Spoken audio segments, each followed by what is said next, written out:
skuad Garuda tiba di tanah air. Usai meraih titel juara 2 Piala AFF 2020, skuad asuhan Sinteyong tiba di Jakarta. Langsung disambut Ketua Umum PSSI Muhammad Iriawan, Egy Maulana Fikri CS akan dikarantina selama 10 hari. Meski finish di urutan kedua, skuad Garuda yang dihuni pemain muda ini tetap membanggakan Indonesia. Terkait evaluasi timnas dan persiapan menghadapi Piala AFF usia 23 Februari mendatang, Ketua Umum PSSI menyerahkan sepenuhnya racikan strategi dan pemain kepada pelatih Sinteyong. Proses kembalinya pemain timnas ke tanah air menerapkan protokol kesehatan ketat. Pihak keluarga pun belum diperkenankan menjemput langsung dan diminta menunggu hingga masa karantina selesai. Meski gagal menjadi juara, Timnas Indonesia menyabet sejumlah penghargaan dalam Piala AFF 2020. Skuad asuhan Sinteyong yang didominasi pemain muda itu masih memiliki harapan untuk menjadi juara di masa depan.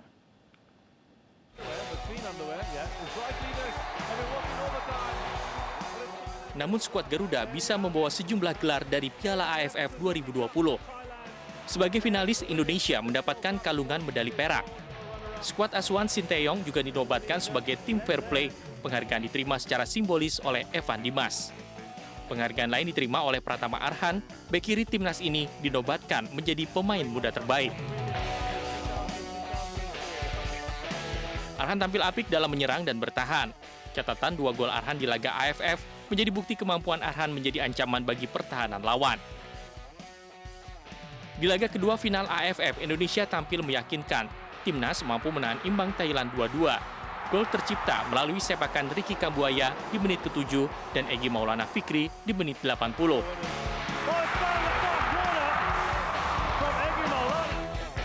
Bahkan Ricky Kambuaya pun tampil sebagai man of the match di laga itu. Dalam skuad Garuda ada 13 orang yang masih berusia di bawah 23 tahun dan hanya 2 pemain yang berusia di atas 30 tahun. Di bawah asuhan pelatih Sinteyong, Timnas Indonesia banyak perkembangan. Banyak pihak menilai di tangan Sinteyong masa depan sepak bola Indonesia akan kembali cerah. Indonesia dijadwalkan mengikuti beberapa turnamen sepanjang 2022, diantaranya Piala AFF usia 23 pada Februari, SEA Games pada bulan Mei, dan kualifikasi Piala Asia.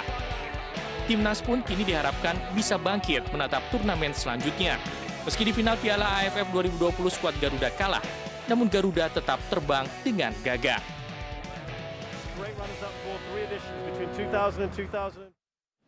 Penampilan Timnas Garuda di Piala AFF 2020 menuai pujian banyak pihak. PSSI mengapresiasi kinerja seluruh tim dengan bonus yang akan diberikan.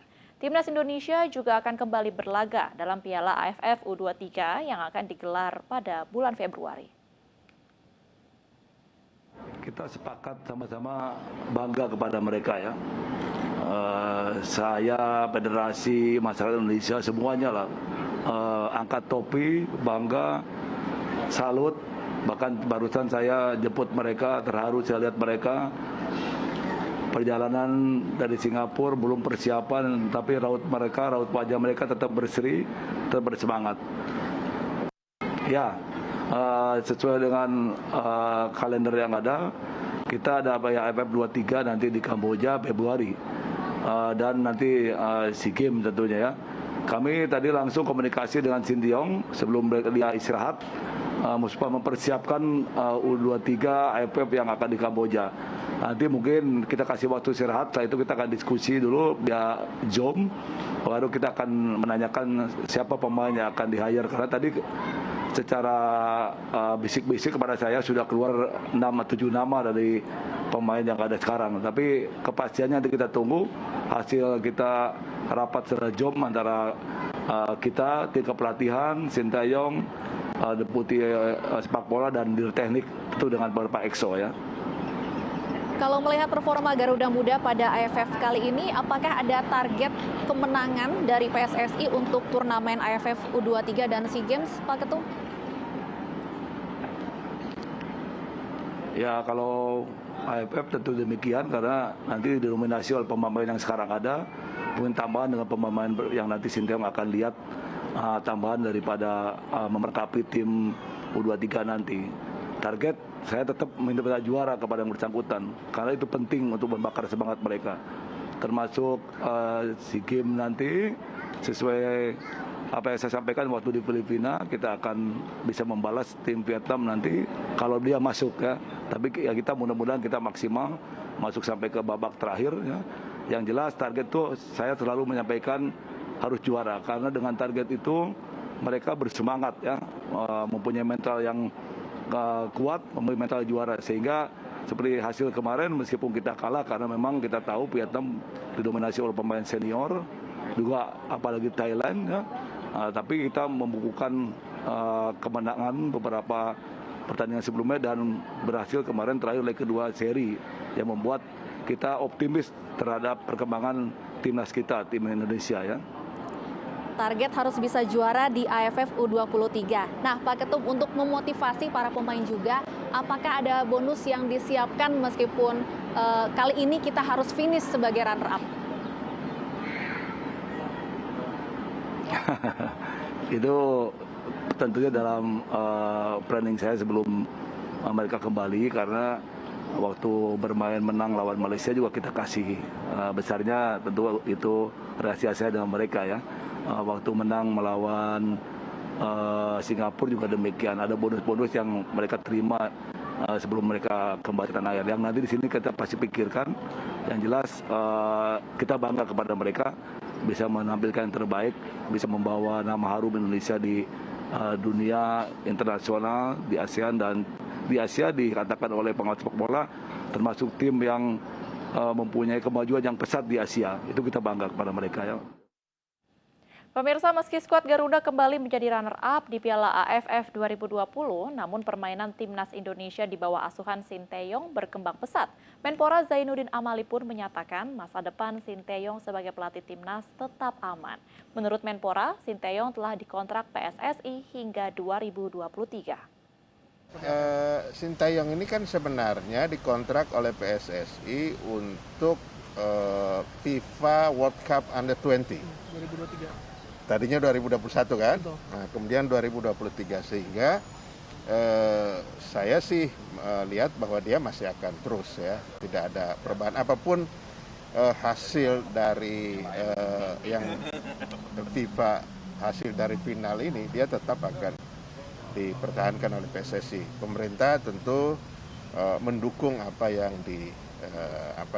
diputuskan oleh PSSI itu. Pemirsa, Indonesia kembali menjadi runner-up di Piala AFF 2020 setelah di final kalah agregat 2-6 dari Thailand. Namun perjuangan skuad Garuda di ajang Piala AFF 2020 ini pantas diapresiasi karena bisa melebihi target yang diberikan.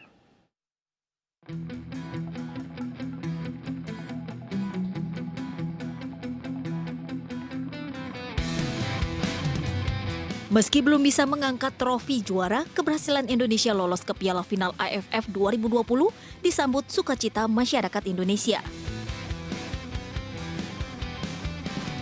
Sepanjang fase grup hingga semifinal, permainan tim Garuda juga menawan.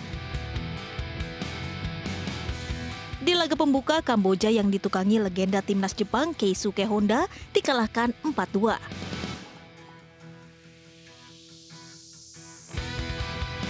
Sementara di laga kedua, giliran Laos yang dilumat 5-1.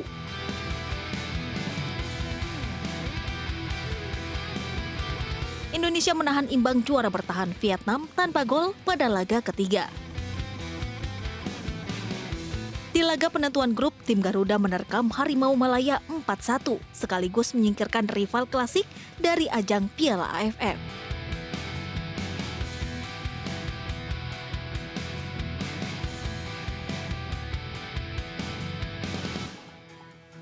Lolos ke semifinal, Indonesia diadang tuan rumah Singapura.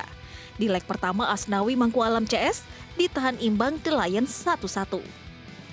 Namun di leg kedua, skuad Garuda bisa menyingkirkan tuan rumah dengan skor 4-2 atau agregat 5-3. Di babak final, Indonesia kembali bertemu musuh bebuyutan. Pada laga final leg pertama, Indonesia kembali harus mengakui keunggulan Thailand dengan skor 4-0.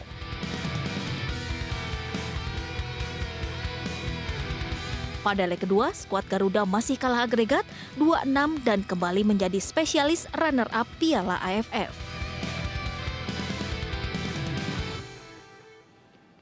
Sekelompok orang tidak dikenal menyerang pesantren As-Sunnah di Bagek Nyake, Lombok Timur, Lombok, Nusa Tenggara Barat. Info selengkapnya akan kami hadirkan untuk Anda. Tetaplah di News Now.